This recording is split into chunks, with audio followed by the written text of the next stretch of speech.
Hello दोस्तों, कैसे हो आप सभी का लर्निंग इंस्टीट्यूट TIL में स्वागत है। इतिहास की क्लास में आज हम देखेंगे सिंधु घाटी सभ्यता के काल निर्धारण के संबंध में। तो ऐसा सिंधु घाटी सभ्यता कल हमने देखा था, आज उसके काल निर्धारण के लिए देखेंगे कि सिंधु घाटी सभ्यता किस हिसाब से काल निर्धारण किया गया है। सैंधव सभ्यता यानी सिंधु घाटी सभ्यता की तिथि निर्धारण के संबंध में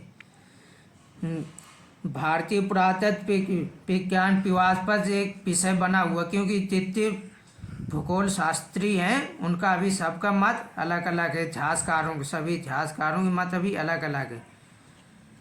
इस संबंध में सर्वप्रथम प्रयास जॉन मार्शल ने किया हुआ था। जॉन मार्शल ने 1921 AD में प्रयास किया। तो उन्होंने सर्वप्रथम जॉन मार्शल ने डेट बताई हुई थी।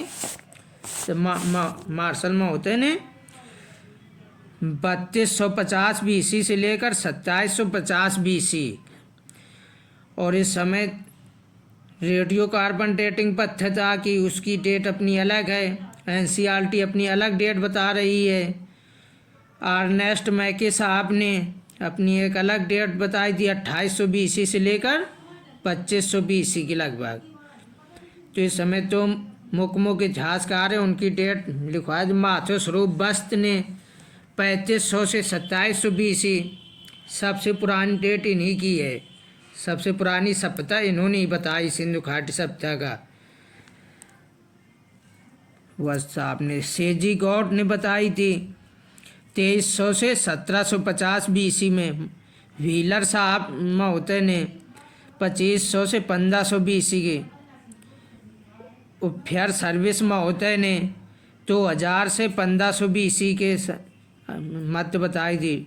अग्रवाल साहब ने बताई थी 2300 से 1700 BC के मध्य इसका काल निर्धारण किया। और तो नवीन पद्धति समय चली कार्बन रेडियो कार्बनेस ने 2350 से 1750 BC बताया। तो सर्वमान्य NCERT ने 2300 से 1700 BC से काल निर्धारण किया है।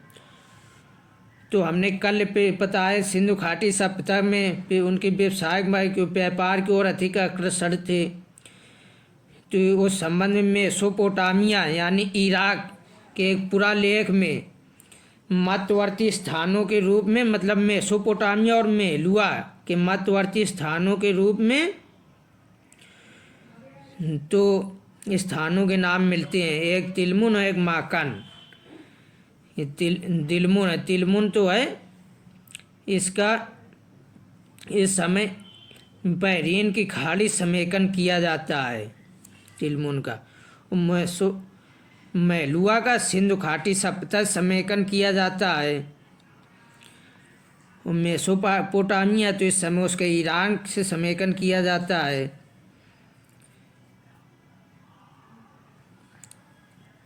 तो इस प्रमुख आयातित कच्चा माल, तो कच्चा माल कहाँ से सिंधु घाटी सभ्यता में आता था उसके संबंध में देखेंगे। चांदी का आयात ईरान यानी फारस से और अफगानिस्तान से होता था। ये फारस और मेसोपोटामिया में बहुत दिक्कत। जो मेसोपोटामिया इराक को कहते थे और फारस ईरान को कहते थे।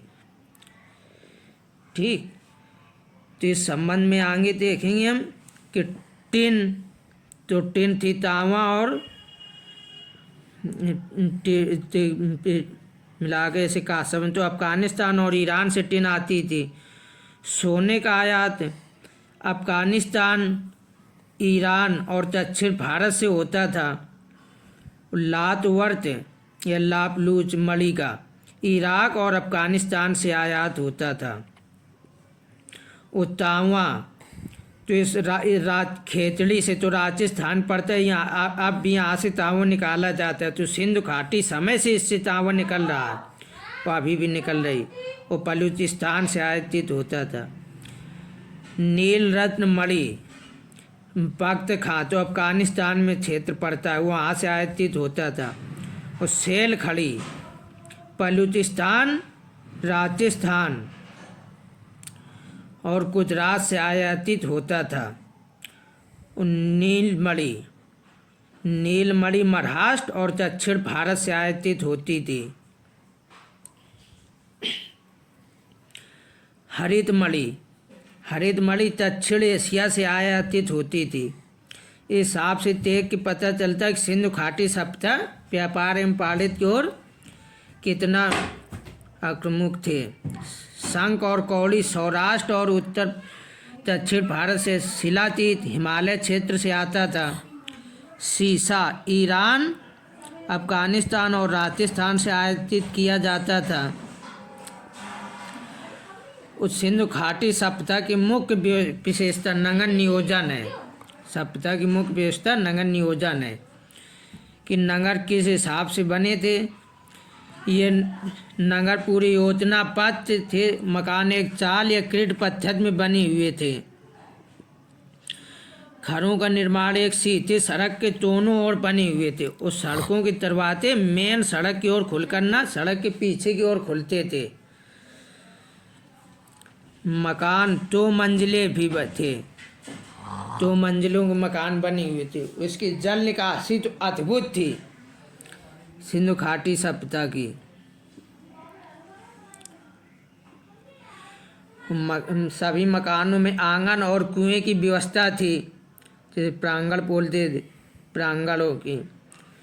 इस अलग अलग स्नानागार होते थे सभी में। बीच में एक आंगन भी मिलता था देखने को। और जल निकासी के लिए सड़क के दोनों तरफ किनारे किनारे नालियाँ बनाई गई थी।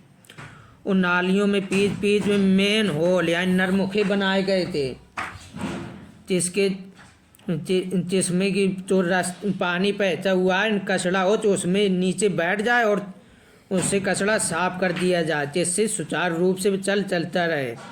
उन नालियों को पत्थरों या लकड़ियों की तख्तियों से ढक दिया गया था। उस छतों से पानी निकासी के लिए बांस की नालियां बनाकर उनमें लगाया गया था। सिंधु घाटी सभ्यता के मकानों में ईंटों का प्रयोग हुआ था। तो मतलब पक्की ईंटों का प्रयोग तो बहुत कम देखने को मिलता है। वो एक घनाभकार ईंटें थे, मतलब लंबाई चौड़ाई और ऊंचाई। तो इस समय की ईंटें, इनका लंबाई चौड़ाई ऊंचाई का अनुपात 1:2